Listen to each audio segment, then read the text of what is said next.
All right, good evening, everybody, and thanks for joining us on the Yaron Brook Show. It is October something. I can't keep track anymore. October 8th. Where's the month gone? It's October 8th. I'm back from my long trip through Europe, and I'm here for 2 days. 2 days. I'm home for 2 days in Puerto Rico, my lovely house in Puerto Rico, and then I'm off to New York. I hope some of you at least will be joining us at the Iron Man Institute Gala in New York City on Friday night. And then, of course, there is the big event on Saturday night coming up, this coming Saturday. I'm going to be sitting down with Dave Rubin and with Eric Weinstein, the founder, the trendsetter, the founder of the intellectual dark web. So we'll see. We'll see if they still count me as part of the intellectual dark web after this sit down. But it should be a lot of fun. Eric is a smart guy. He's wrong on a lot of things. And we'll try to set him straight. And of course, Dave is a great moderator. So it should be a fun event. So if you're anywhere near New York City on this coming weekend, join us. I mean, I think it'll be a fabulous event. And I'm excited about it. As I said, Eric is smart, so it'll be challenging for me. I think it'll be interesting for the audience. We'll take lots of audience questions, and it should be fun. So, if you're coming to the gala, definitely come on Saturday. If you're not coming to gala, come on Saturday. The Saturday event is cheaper. I think it's basically free, certainly for students, cheaper than the gala. So I hope to see many of you at one or ideally both of the events. All right, what I want to do today is I'm kind of behind by a few weeks, I guess, and I didn't do a September Patreon contributor kind of Q&A, so I want to do that today. So I have got, now unfortunately, we didn't get your voting in, so what I'm just going to do is I'm just going to go down the questions. I think I have 13 of them. We'll see how far I get. I'll try to do some of the other ones if I don't get through these, but I'll go through these 13. And of course, one of the great advantages of being a Patreon contributor is you get to ask questions that are likely to be answered, and you get to ask them in kind of long format. So yeah, it's great to have you. Generally, I really am appreciative of all of you who support what I'm trying to do, trying to get the message out there. So all my Patreon supporters, love to have more Patreon supporters, love to have more subscribers on YouTube. So get with the program and join us. All right, we have got like 13 questions to get through. So this is going to be a marathon. And let's see, we are going to, share this so other people get to watch it. We've got a few people watching right now, but we can do better than this. And let me go through the list of questions. We've got some Matthew Roussel, I think his name, asks, at what point in time, age-wise, does it become morally permissible, even requisite, to morally judge individuals for advocating for types of ideas that are destroying one's life and all values? Well, what age? I don't know. It really depends. It really depends on the individual. It depends on how educated they are. It depends on what kind of life experience they are. To actually morally condemn somebody for the opinions they have, while completely permissible and mandatory in certain cases, is difficult because one has to know a lot about the individual, particularly when they are young. The younger they are, the more you want to have to know. So I don't know. And even when somebody's older, what if they don't know anything about history? What if they don't really know what has happened? They should know. Yes, they should know. So look, I would say, anybody with a PhD degree in the humanities, there are no excuses. You have evil ideas, that's it. You need to be morally judged by those ideas. Anybody in academia, beyond age 25, anybody with a master's degree, anybody who has any kind of knowledge or should have knowledge of the area, the field, the values being under attack, no matter what age they are, they should be morally condemned. Now, again, what does it mean should be morally condemned? Is it your responsibility to go around saying you're evil, No, I mean, within the context of your life, within the context of your values, within the context of, what you know about these people, I don't think it's an age thing. I have said many times that I don't morally condemn young people because I don't think they know enough, and I think they're ignorant, and given the state of the educational system, I think one has to put a lot of the blame on the educational system and less on the people involved. So 25, 30, depending on level of intellectuality, depending on where they are in their life, could be 18, could be 16, if they're really, really smart and have gotten a good education, and in spite of that, are turning their backs against it and rejecting all values. So I don't think there's an age limit, but I wouldn't make moral claims against somebody who's young, who I don't know really, really, really well. Young, I would call under 25, and potentially under 30 in some cases, given the quality of the American educational system, how corrupt it is, and how brainwashing it is of bad ideas. So, and look, I guess the motivation for this question, I'm trying to think why you're asking the question, is that I've said many times I don't harshly judge young people, and I don't. I give them the benefit of the doubt. They're young. They've got limited experience in the world. The more experience you have, the more you should know better. So there's no excuses for all those. And the professors are the real evil ones. Somebody says a lot of my dates are 26 or 27. I'm not sure what that means. People you're dating are 26 or 27?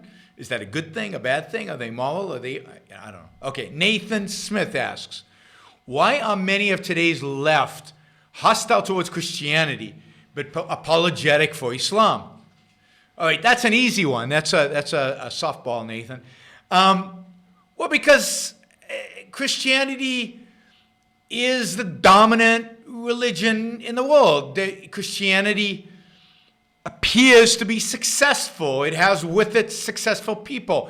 To the extent that one associates Christianity, and I don't think one should, but to the extent that people associate Christianity with America, then that's good. And what does the left do? What do altruists do? They hate success. They hate prosperity. They hate power. The powerful, the successful. Christianity is being successful, in relatively speaking. Now, I think it's falsely attributed to Christianity. I think what's being successful is the secularization of certain Christian ideas. But from the left's perspective, if they look at Christianity, they see every president, left or right, has to say, I'm a Christian. I go to church. Even Hillary Clinton said she's a Christian and she goes to church. Everybody, Obama, everybody. Right? Christianity is the dominant religion. Now, if you're an altruist, then you cannot be for the dominant, powerful, successful. You have to be for the miserable, pathetic, barbaric, primitive, backwards. So in a competition between Christianity and Islam, if you're a good altruist, you have to support Islam. They are the suffering. They're the meek. The meek shall inherit the earth. They're the meager. They're the people that by helping them, by being nice to them, by supporting them, you would be sacrificing. Because they are your enemy. Because they are bad for you, because they have a barbaric, primitive culture.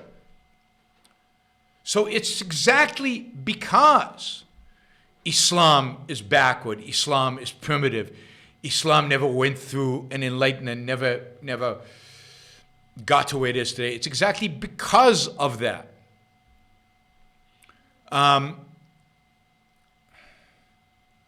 It's exactly because of that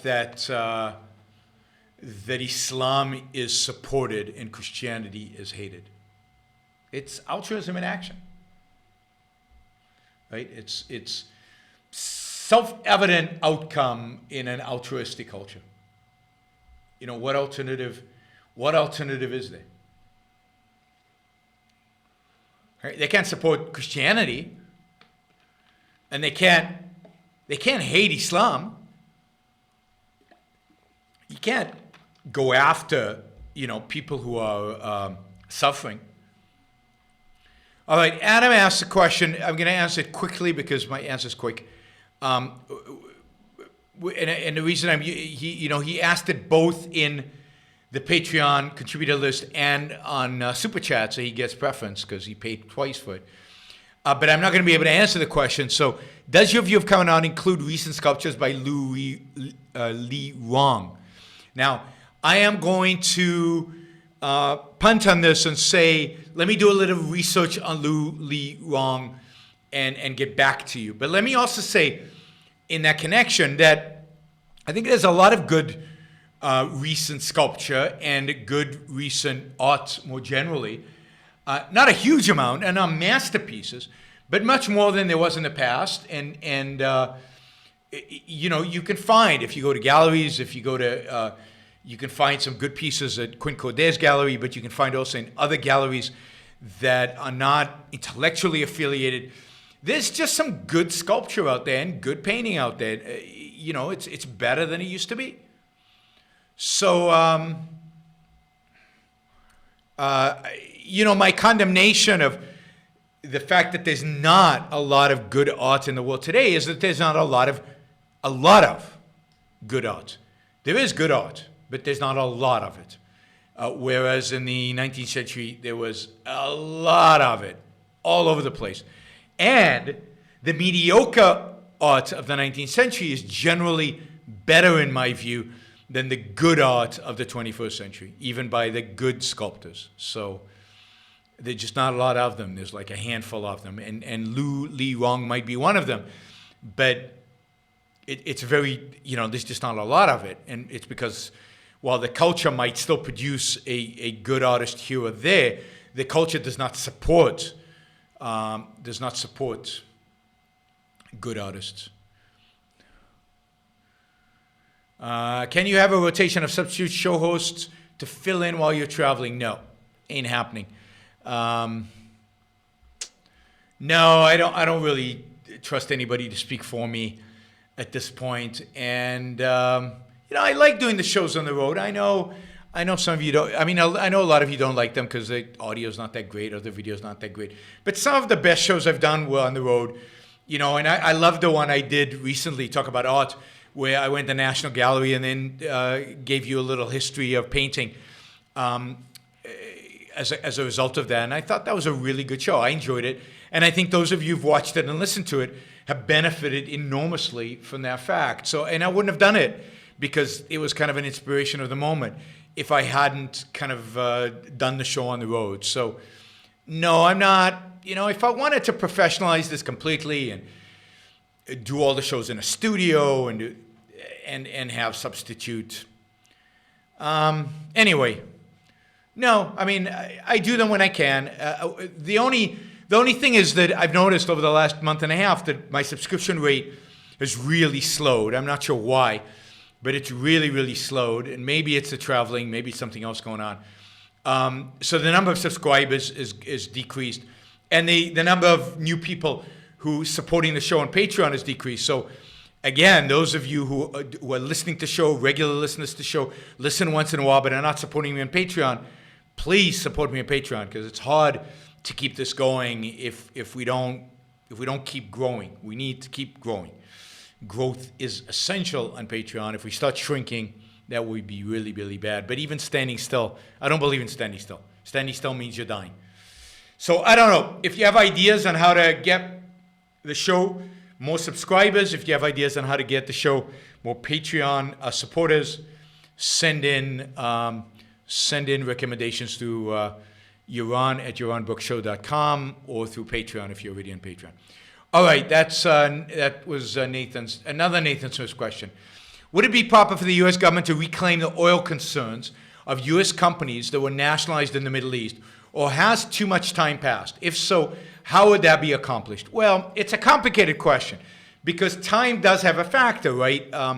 It's not exactly the same oil reserves, the deals that are being cut.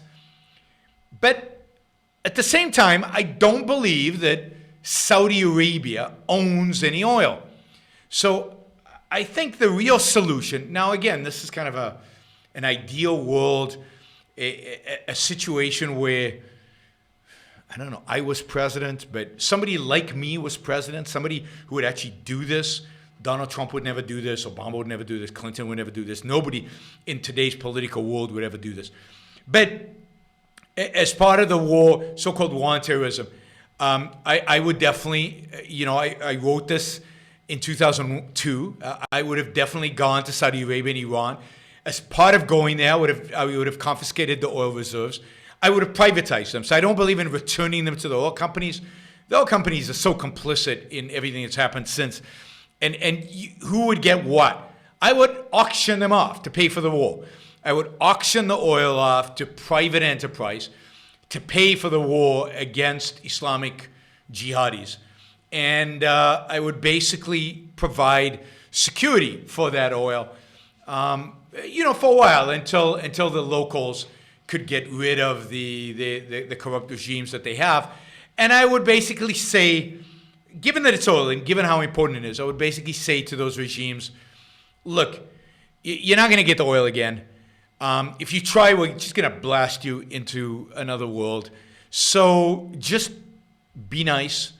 The oil is going to be under your jurisdiction, but it's going to be privatized. It's going to be Western companies or whatever companies are going to do it. But the king of Saudi Arabia is not going to own any oil anymore. That's history. That's ancient history. That will not happen anymore. And Iran, the mullahs are not going to own anymore. It has to be private enterprise, and the regime in Iran has to be non-threatening to the United States. And under those conditions, then yeah, I think what would happen over time is other countries would nationalize their oil too, because they would see the massive benefits in doing so. So, but I would use force in order to institute it because it is money generated from that oil in Saudi Arabia and in Iran, which is ultimately funding terrorism against the West. So the jihadi movement all across the world. That has to stop. That should have stopped September 12th, 2001, but the Saudis were in bed with the Bush administration and it just couldn't happen. And it wasn't going to happen. So, that's my story in the Middle East. There's a lot more to say, and I've said it in the past. If you want more details, Nathan, just ask another question and we'll get into more details. But yeah, that is the basic idea. Now, if it were true that the Middle East was non-threatening and the Middle East was free in any kind of respect, then yeah, I would leave it as it is, kind of you're not going to go retry all the bad decisions in history. You just let them be. All right, Matthew Nelson asked, American historical destinations. Our family visited Mount Vernon, Liberty Hall recently. Has Yaron visited these sites? Are they important? Generally, what sites does Yaron have strong views, positive or negative, about with respect to American history? I mean, I love, the Declaration. I love the founding of America. So anything related to Washington and Jefferson and Madison, and so their homes, Jefferson's Monticello and Mount Vernon and Liberty Hall in Philadelphia, and anything to do with Franklin. So Philadelphia is a great site. Virginia is a great site with Monticello and Mount Vernon. And then, of course, Washington, D.C. is fantastic. The monuments, the Jefferson Memorial and the Lincoln Memorial. And then, of course, some of the museums in Washington, D.C. that have historical significance. You go and see the Declaration of Independence, the original document. And so those to me. And then, of course, if you're in Boston, then the whole, Paul Revere's ride and Lexington and Concord and the shot heard around the world. So the beginning of the revolution, even before 1776. So those are tremendous sights and exciting and interesting. And there's a beautiful sculpture of the Minutemen in, I think it's in Concord, by Daniel Chester French, maybe the best American sculptor of all time, so, certainly of his time. Beautiful, beautiful Daniel Chester French sculptures.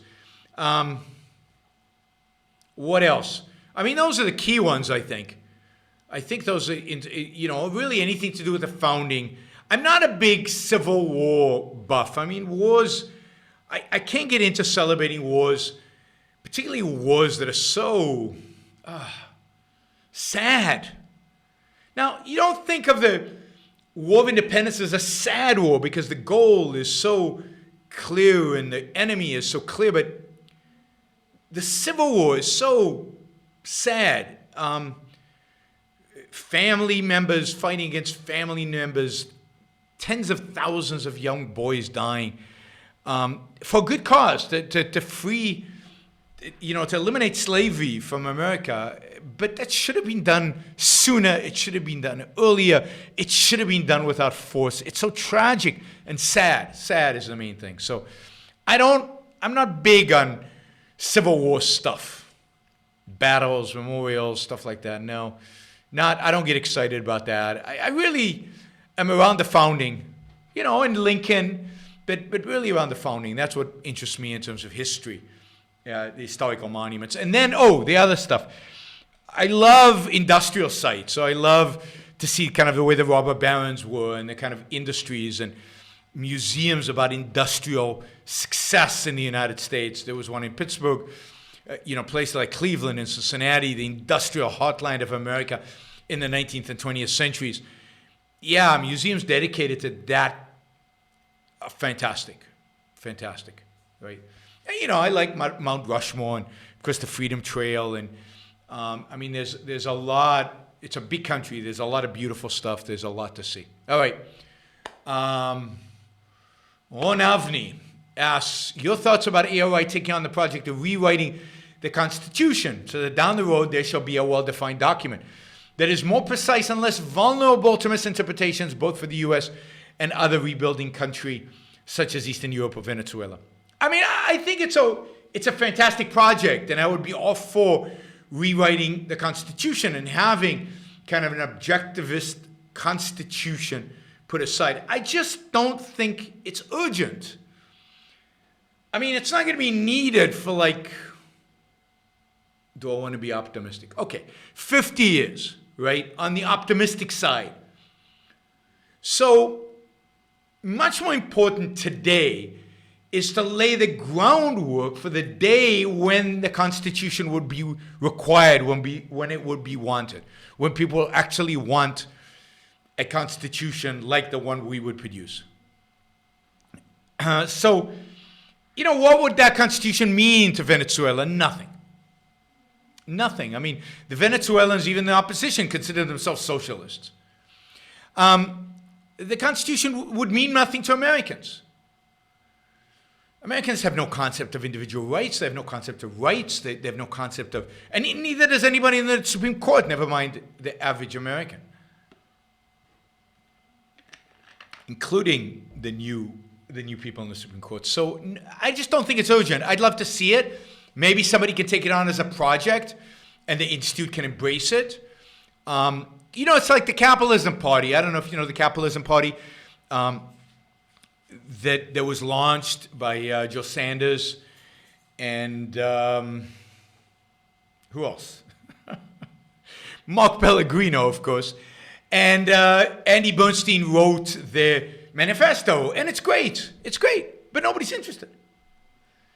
Nobody's interested because you have to do so much to lay the foundations for people wanting such a constitution. It's going to be 50 years before such a constitution is demanded. And I'm being optimistic by saying 50 years. And yeah, so we got 50 years to write it, I think. I mean, it'd be great if somebody took that on as a project. Maybe one of our lawyers, maybe one of our legal scholars took it on as a project, wrote it out. Steve Simpson, if you're listening, maybe this is something you can do. And, and you could have the Institute critique it and go back and forth. And then if we liked it, we'd put it on the website or something I think there would be a fun project. but I think it's not an urgent project. All right, Daniel Weishaupt says, Trump is a terrible president. Everyone agrees. Well, I don't know who everyone is, Dan. I mean, a lot of people here don't agree. But anyway, has he done anything worthwhile? Sure. Of course, he's done some stuff that's worthwhile. You know, he moved the embassy to Jerusalem. He, it's hard for me to come up with stuff because I focus on how terrible he is. You know, cutting the corporate taxes is a good thing.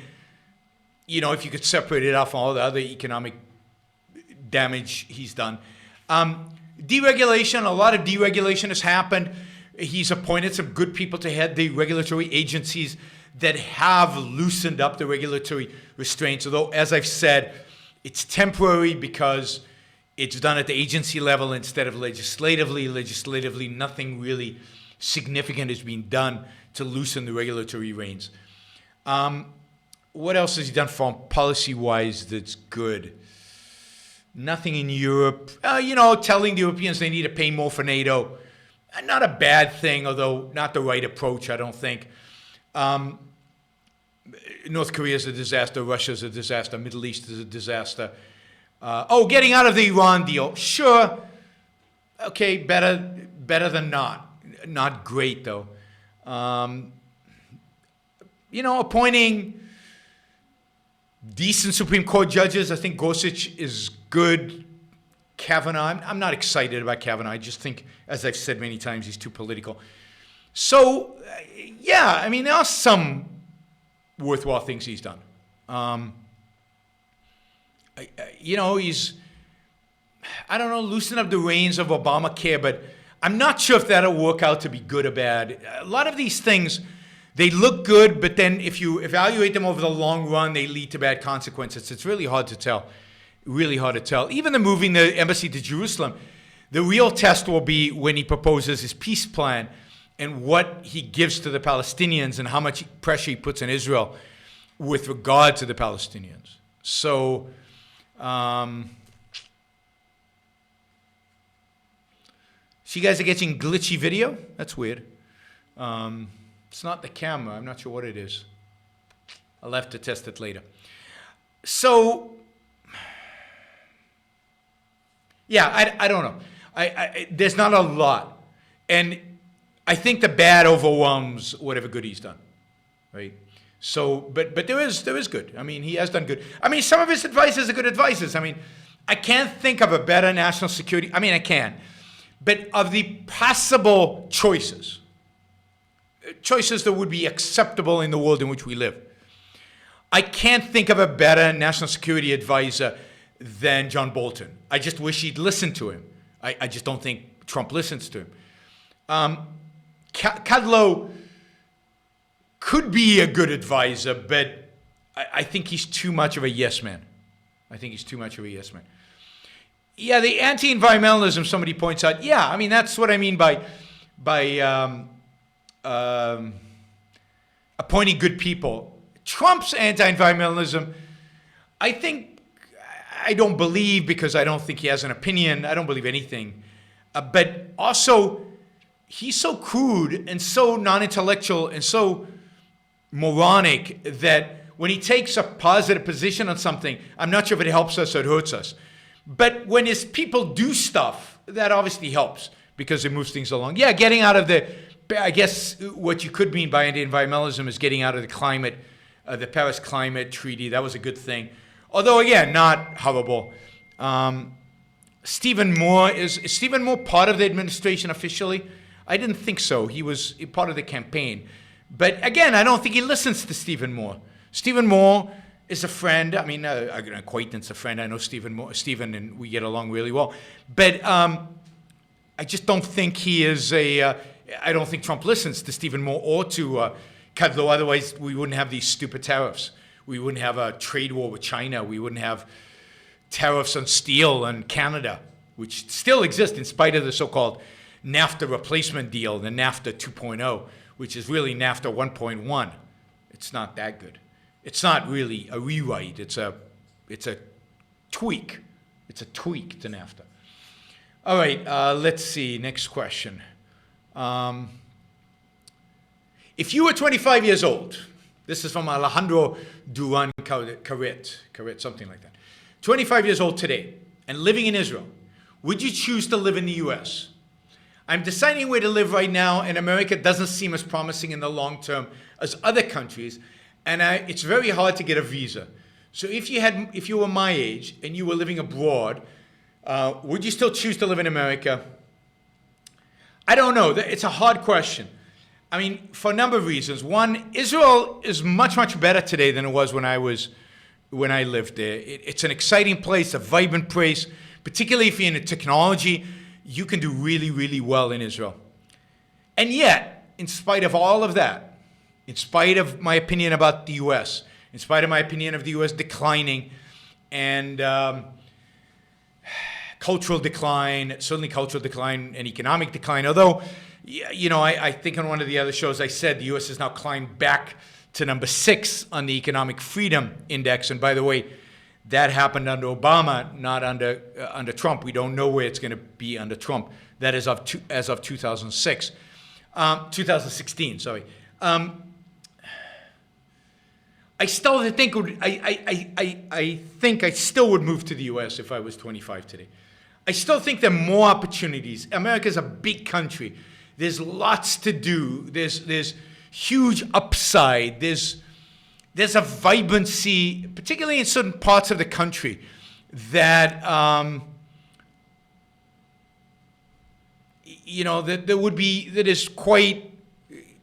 It's still the best place in the world to live. I just can't think of a better place. I mean, really. I mean, New Zealand's great, but it's small and far, and yeah. I mean, yeah, it's in the middle of nowhere.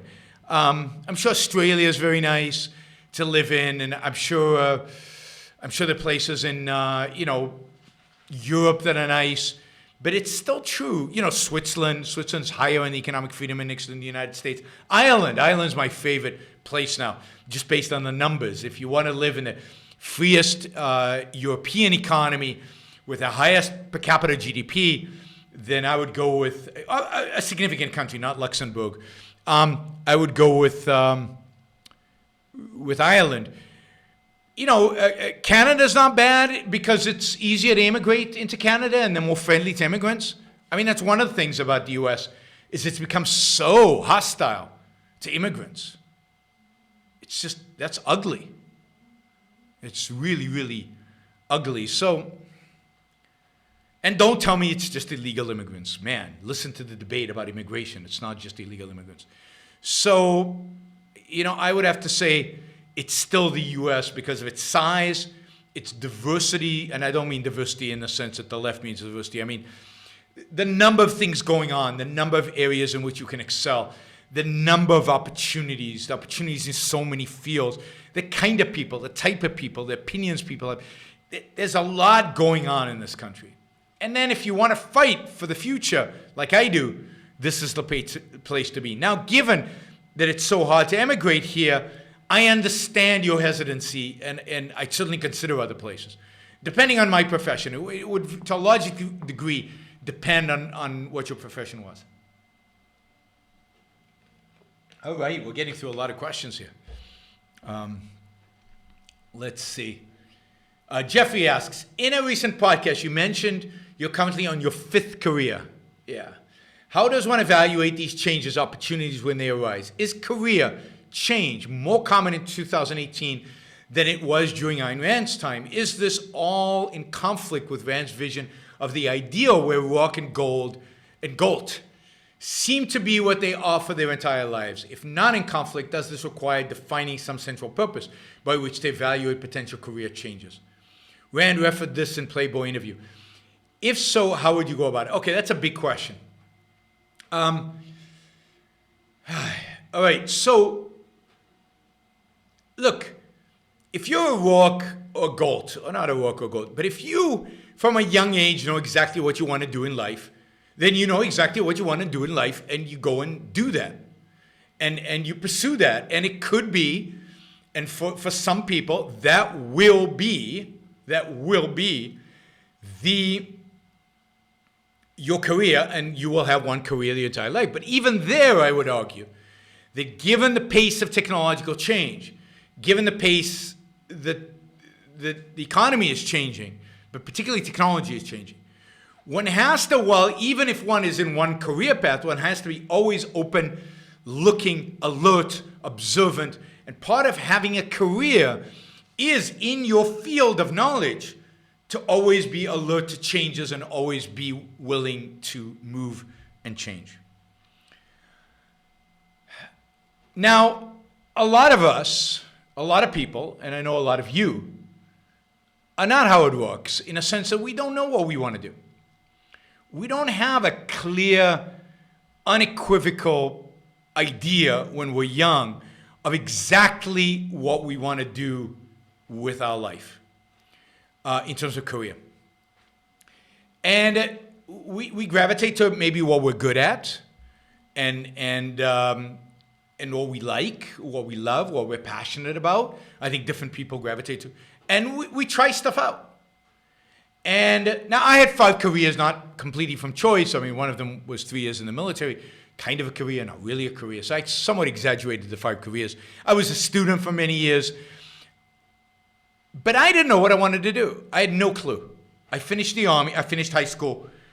I had no idea. And it was irrelevant because I had to do the Army. So I went to the Army for 3 years. And coming out of the Army, I didn't know what I wanted to do. I had a general sense that I wanted to kind of manage and I wanted to be out there in the world. I didn't want to be behind a desk.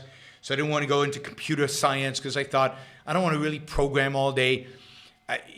So I did civil engineering because I didn't know what to do. And then I enjoyed civil engineering. I went and worked at the civil engineer and I enjoyed getting out the construction site and, watching buildings get built and helping buildings get built. And it was fun. It was a lot of fun. But it wasn't like this all-consuming passion that I have. And at the same time, I had this conflict because I wanted to move to the U.S. The way to move to the U.S. was to go back to school. I didn't have a passion for going back to school.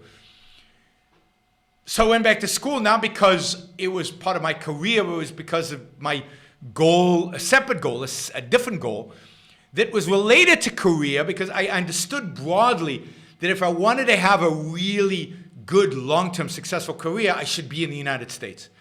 But I still didn't know what that career would be. I thought it might be in construction, in civil engineering. So I thought I'd get an MBA, and then during my MBA, I fell in love with finance, and I thought, oh, that's a career. I could be a finance guy, and I could teach finance. I could do research in finance. That would be fun.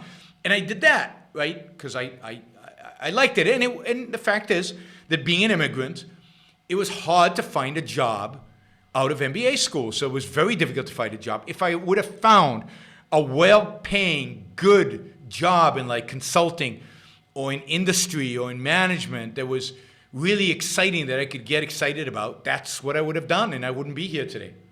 Who knows what it would have been. But I didn't get a job, or I didn't get a job I wanted. I had some job offers.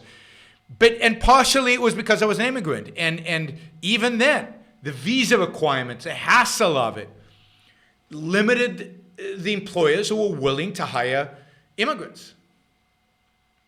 So I know it's like to come to the U.S., to be somebody who's going to contribute to the culture a lot, I think, and yet have stupid immigration laws, and this is why I hate immigration laws, the immigration laws we have today so much, because they limited me, they would have limited Ayn Rand, they limit the people I love and I admire and I respect, and I think they limit millions of people who would come to this country, who are incredibly talented, incredibly skilled, but the immigration laws as they stand today make it too hard for them to come.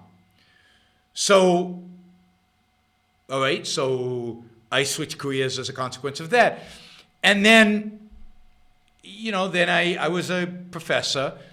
And I liked being a professor, but I didn't love being a professor. And I studied objectivism, which I really liked. And then I got offered the job at the Institute. And then finally, I found my one career. Now, even that one career, was it running the Institute or was it working to spread objectivism? And so even though I'm not at the Institute anymore, I'm still working to spread objectivism. So I view that as, well, a separate career in a sense, because I'm doing it differently, the same career in a broader sense. So it took me until the age of 40 to find my true career. And I think the thing is, this is a way to look at it. Because most of us don't know what we want to do when we're young, at every opportunity, we should view the opportunities in front of us choose the one that appeals most to us, invest in it as if it's going to be our lifelong career, but keep our eyes open, both introspectively to figure out, is this really the career I want? And to the outside world to see what else is going on in the world so that one can switch if one finds something more interesting.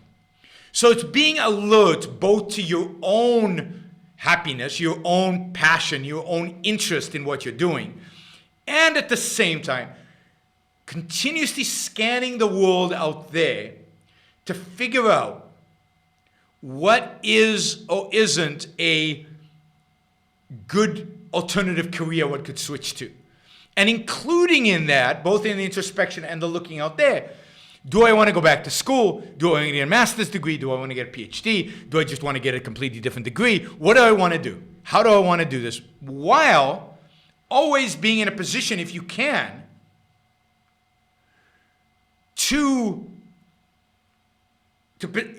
while being in the pursuit of a career in every position that you're in. So taking seriously whatever you're doing right now, putting your all into whatever you're doing right now, and then evaluating. Am I having fun? Am I liking this? Do I see myself doing this in 30 years? What is the career path? Is there a job in 30 years that I would like to have? Obviously, I'm not going to do exactly the same thing I'm doing today. What will I want? What do I want my career to look like? Is it in this field? I'm looking around. I see people 30 years older than me. I don't see anybody doing what I would really love to do. Well, what is it I love about this job? Well, are there other careers out there that I could see myself doing in 30 years that I could utilize the skills I have here and still enjoy myself today? So that is the kind of thinking you have to constantly do until you fall in love, until it's clear. No, this is it. I'm good at it, and this is, wow, this is fantastic, right? And I can see myself doing this for the rest of my life. Like for me, spreading objectivism, which I dabbled with in the 90s, and then I became a professional in the 2000s and still do to this day and will do for the rest of my life, I think. Now, I am unique. Not unique. I mean, I'm sure there are other people like this, but it's rare that somebody can pursue two careers. And to me, it's somewhat lucky because I've got the right partners, I've got the right friends. But I also had a career in finance, and I also manage a fund, and I also do all this other stuff on the side. And I have a double life, and I work really, really hard, and I do a lot of different things. But that's hard, and that's up to you. But Ayn Rand, I think, was against having two careers. And she's right. It's hard to focus. And I feel like, if I really spent all of my life just right now, if I really spent all my time just spreading objectivism, I could do a lot more. I could invest in a beautiful studio. I could spend a lot more time. But, I also want to, run this fund and make a lot of money and with this fund and do some interesting stuff in finance. And I'm willing to do both at this point and do the best that I can in both of them, even though it won't be the best possible in either one of them. I think I answered some of the questions in terms of what to look for. The ideal is still, the earlier you can figure out what that one thing is, the better. But for many of us, it's hard. And again, I'll remind you, the rate of technology change is definitely increased. And as a consequence of technology changing so fast, you're going to have to be willing to consider your career, to reconsider it, to rethink it, to challenge it, to constantly think about it. You might be roboted out. Is that a word? Roboted. Your job might be taken by a robot. That's not crazy. Many of our jobs are going to be taken by robots. So you have to plan for that. And is there a career if a robot takes my job? What else could I do? Or do I have to switch careers? And that's something everybody should constantly be thinking about. I mean, not constantly, but thinking about regularly. You should set aside time regularly to think about your career. Think about you heading in the right direction. Think about the career is the right career for you. Right? Stephanie says she found her career at age 60. Yeah, I mean, whenever you find it, you find it. But on the way, take whatever it is you're doing seriously, and then you will know if it's the career for you or not. If you do it half-assed, you won't know. You won't know, and you won't enjoy it. All right, Bree asks on Super Chat, could we kill Islamic intellectuals instead of all-out war? These cowards are the real source of the problem, in my view. I mean, yeah, but who are the Islamic intellectuals? I mean, the real Islamic intellectuals are the mullahs, are the religious leaders. So absolutely, I mean, and I think that entails all-out war. That is, I don't think you can kill them without all-out war. It's the people in the religious, and I forget the city's name in Iran, where it's not Homs, the city in Iran where all these people sit and study and teach and preach and everything. You would have to take out the city. You'd have to take out them and their students. You'd have to really make them pay. And then it would mean finding and killing and destroying the leadership of the Taliban. And the Wahhabis, that would entail pretty much war with Saudi Arabia if you went after the Wahhabi intellectual leadership, you know. So yes, at the end of the day, what you want is the intellectual leadership. It wouldn't be bad. Yeah, but the blind Sheikh, somebody said, yeah, but he's like down the chain. He's not an originator. He's now an actor. To the real people driving him are the people in Saudi Arabia, are the inspiration. I mean, the blind Sheikhs everywhere, in a sense of advocating for this and preaching it and believing in it. So yes, you know, but I would say your focus should be in Saudi Arabia. And the reason I think you need more than just the intellectuals is that there's money involved as well. And this money comes from the state in Iran and comes from, what do you call it? It comes from not entrepreneurs, businessmen, if you could call them businessmen, sheiks with money, royal family people with money in Saudi Arabia. And unless you take those people out as well, I don't know what, I don't know that you're going to be successful. So I think at the end of the day, it requires all-out war, right? I think it requires all-out war. Now, I don't think all-out war is that hard. Saudi Arabia has no army to speak of. Certainly can't fight a war without us. Iran, we could crush them in 2 weeks, less than 2 weeks. So I don't think all-out war here is a big deal. And I would, again, crush them and leave. I'm not into staying there and trying to build and fighting an insurgency and stuff like that. Crush them, teach them a lesson, tell them this is what they get every time they attack us, and leave. And in the meantime, when you crush them, primarily focus the missiles on the intellectual leaders, as Bree mentions. All right, let's see how many more questions we can get done. We've got 5. I don't know if we can get all 5 done. I'm kind of, I'm a little under the weather, so let's see if I can do this. You may have addressed, this is from Dan Landy. You may have addressed this before, but asking again. It's often said that productivity growth has slowed in the U.S. in recent times. Is that true? And if so, why has this happened? If the answer is government regulation, are there any studies that bear this out? So my answer is yes, it's government regulation. It's primarily a lack of investment. It's not just government regulation, it's government spending. It's the lack of capital, investment in capital. So productivity increases when businesses heavily invest in capital. If businesses are taxed, or individuals are taxed and therefore don't save, then the saving is not becoming capital, and the corporations are not investing in capital, they're paying taxes instead. One of the great benefits of reducing the corporate tax rate is that it increases investment, and it increases investment, which should increase productivity, which will raise wages, which will raise wages for employees. So a lack of capital investment over the last 30, 40 years as a result of the fact that Americans don't save, the fact that Americans are taxed heavily, the fact that until recently American corporations were taxed at some of the highest rates ever, and regulations. Now, regulations restrict the universe in which corporations can invest, in which entrepreneurs can invest. They make it harder for them to make those investments. They restrict where you can make those investments.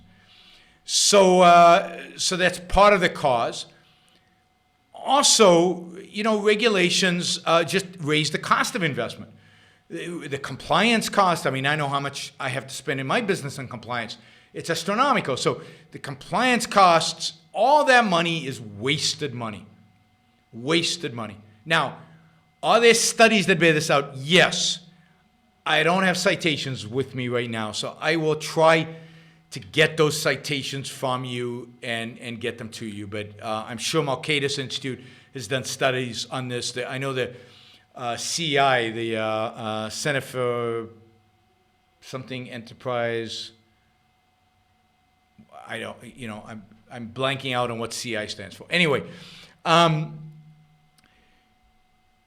lot of those think tanks have produced such studies, and a lot of economists have produced such studies. So I'll try to find some of them. What's his name? The grumpy economist who I like a lot, John Cochrane. John Cochrane has some studies that link the two. I'll try to find some links on his website and get them to you. Maybe I'll do a whole show on productivity and how it's being destroyed. I think I did do at some point, but it's been a while, so maybe I'll do another one. All right, let's see, what else? Ayn Rand's Andy Blank. Oh, actually, I'm going to skip this one because I don't really have a good answer. Here's another one.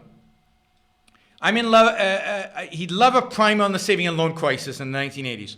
He just started reading Payback.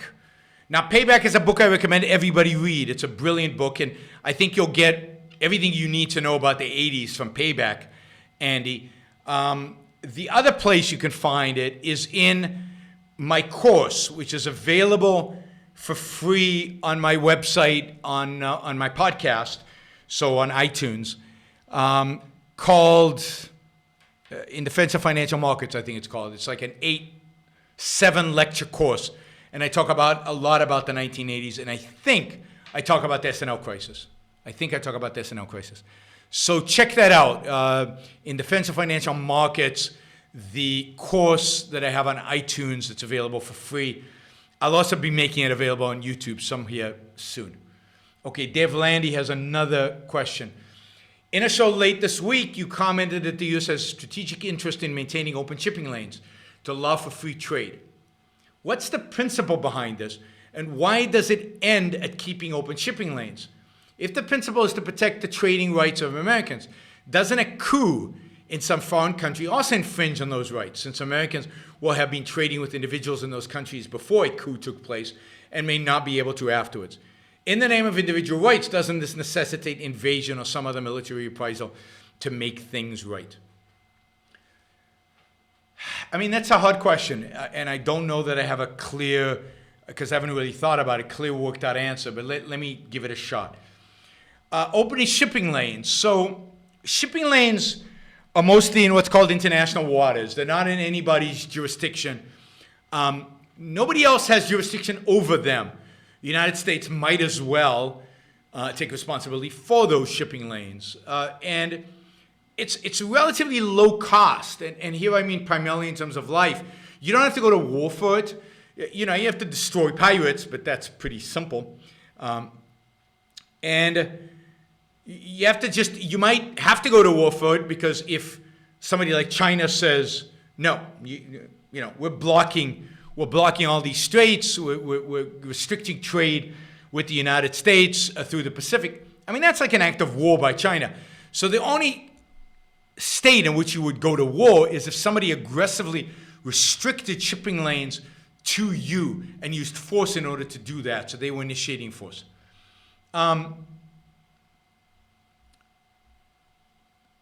Now, if there was a coup in some country, let's say a free country, and there was a military dictatorship took over that country, then you would have every right in the name of protecting the individual rights of your people, the trade, the contracts, and the individual rights of the people in that country to invade it and to get rid of the coup.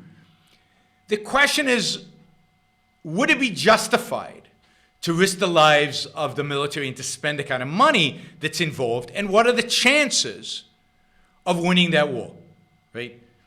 Now, so the principle is, it's got to be a winnable war. It's got to be winnable with minimal casualties, given that it's not a direct threat to you, a physical direct threat. It's a violation of contract. So, England used to engage in gunboat diplomacy in the 19th century. And gunboat diplomacy was such that, they went to a port of a country and bombed the port until they submitted. And to the extent that you can do that because the other country is so weak, I have no problem with that. But you can't do that with China. China would be all-out war, and it would be a very dangerous war. I think we'd win it. I don't think there's any chance that we wouldn't win it if we were willing to fight properly and if we were all out into the fight. But we're not, right? We're not in it. And it wouldn't be worth it, right? Let's say over a coup or something like that. But if it's a small, dinky country with nothing there, then go bomb it or do whatever necessary. Get rid of the, fund an uprising inside the country against the coup so that they abide by the contracts. So you have to weigh in a principled manner, taking into account which individual rights are being threatened and to what extent they're being threatened. You have to weigh the costs and the benefits. Now, that's not pragmatism because it's guided by a principle. Right? It's guided by a principle. These are complicated issues. So foreign policy in a truly free society, how to deal with trade, how to deal with coups in free countries that are allies, how to deal with aggressive countries invading free countries. All very tricky issues. They're not simple. They're not nuke them all, That's silly. So one has to really, and this is why you need people who really specialize in a free society in foreign policy and can advise the president and Congress on the appropriate actions to take in any given situation. You have to know a lot about what's going on. Specialization is important. All right, Gail encourages me to do a show on the beneficial positive effects of a free society, and I will do that. So I'll do a show where I imagine all the people. I didn't just sing that. I didn't. Anyway, we'll do a John Lennon Imagine, but of what a free society would look like. What would the world look like in all its little nitty details of day-to-day life? So we'll do that because I think it would be fun, and that'd be great. All right, let me just say something about Columbus Day since it's Columbus Day. I almost forgot. But because, here I am in Puerto Rico, which should be celebrating Columbus Day much more than anybody else because, hey, he discovered Puerto Rico way before he discovered America and way before he discovered South America or North America, any of America. He mainly spent his time, Columbus did, in the Caribbean. I'm a huge fan of celebrating Columbus Day. The discovery of America is a massive achievement. Columbus was truly heroic. A visionary, a risk taker, somebody who sailed into the unknown. I mean, think about the courage of doing that. Today, there's very little unknown. In those days, they really didn't know where he was going. He thought he had evidence the world was round, but nobody quite sailed around it, and he was hoping to hit Asia, and of course he hit what's called the East Indies, because the India that's east of India, kind of. But he hit the Caribbean, and I was just in the Canary Islands, Gran Canary, in Las Palmas, and in Gran Canary there's a museum dedicated to Columbus in honor of him, because it turns out, and I didn't know this. So Jennifer says it was like the moon to them. No, it wasn't like the moon to them. It was much more than the moon to them. Because we have pictures of the moon. We know the moon is round.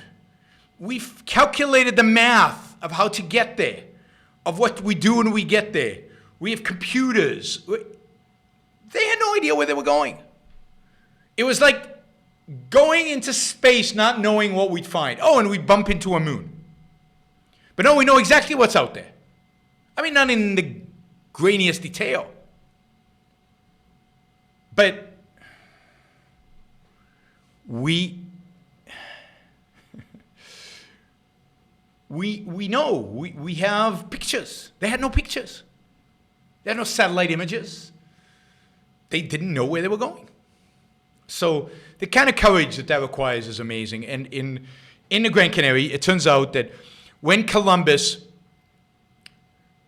sailed to the New World, he always sailed through the Canary Islands, because it turns out that the Canary Islands are where the trade winds start. And think about that too. You get on this wind and you just sail with the wind. You don't know where it's taking you. You don't know where it's taking you. So it was really cool to see the maps, to see the boats. They have models of the boats. To see pictures, paintings of the time. It just gives you a perspective of what a great man he must have been. Now, he also was a creep. He was a Christian nut, as many of the people around him were, and he did not treat the indigenous people particularly well. But I think most of that was driven by Christianity, by his Christian faith.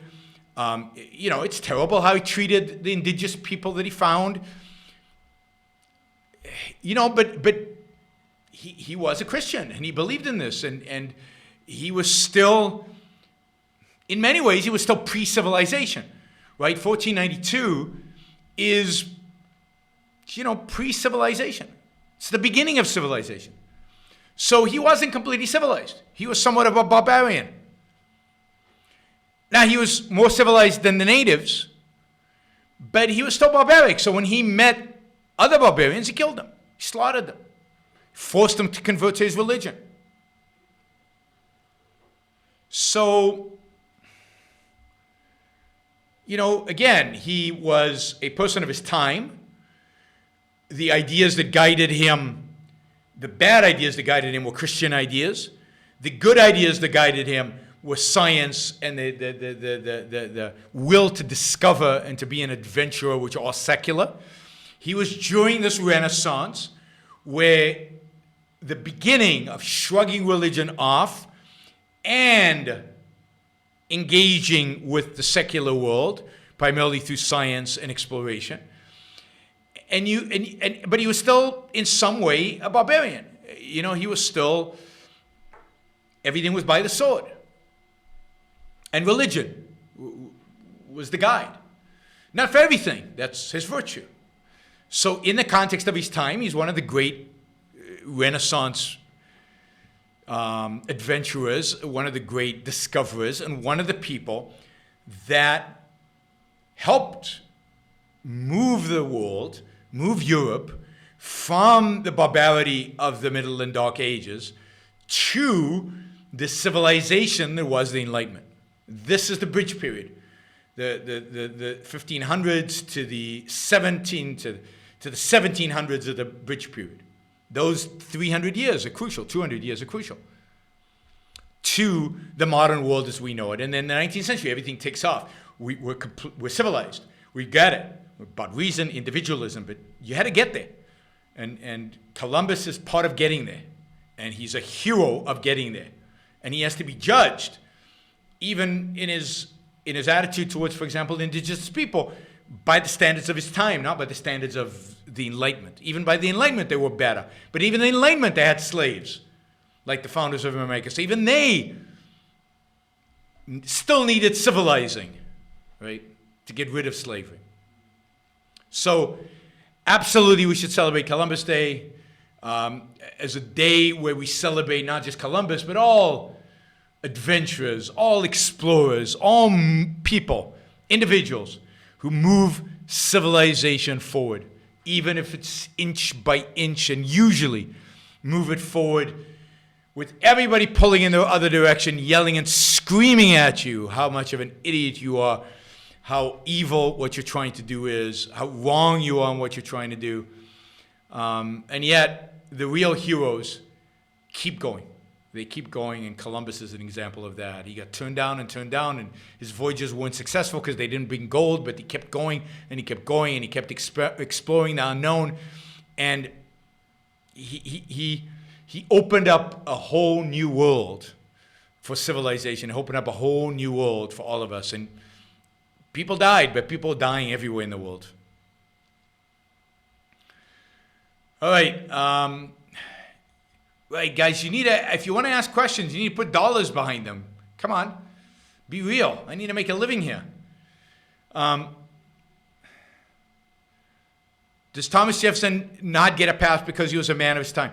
I mean, Thomas Jefferson gets a partial pass because of how much he achieved during his life. But yeah, he should have known better than to keep his slaves. He should have freed them. I think Thomas Jefferson should have freed a slave, at least made much stronger provisions for freeing his slaves in his will when he died and so on. All right? Okay, yay. Happy Columbus Day, everybody. Now, here's my plug. Please subscribe to my YouTube channel. You can do it right here on the video. You can press subscribe or go to my channel and press subscribe. Please help me continue making these shows and help make it possible for me to travel and go around the world and do my thing in moving civilization, moving the world towards a more civilized world, moving the world towards Ayn Rand's vision. I need your help to do that. Can't do that myself. It's expensive, and I don't get that much money from the Ayn Rand Institute anymore, except to speak on their behalf, but not all my speeches on their behalf. And this I do, I get no support from the Institute for what I do here. All right, so thank you, Seymour, UK. Really appreciate every dollar, every pound, every euro counts. Right? I won't say every Argentinian peso because, man, it's worthless. All right. All right, I hope I feel better tomorrow. Tomorrow we'll do Yaron and Amy show. So Amy's going to join me tomorrow. We're going to have one of those back, so that'll be fun. I'll see you all tomorrow, same time, same place, and then Wednesday, hopefully, if I don't get much sicker, then I will be heading to New York. All right, everybody, see you all tomorrow. Oh, don't forget to share. Share. Bye, everybody.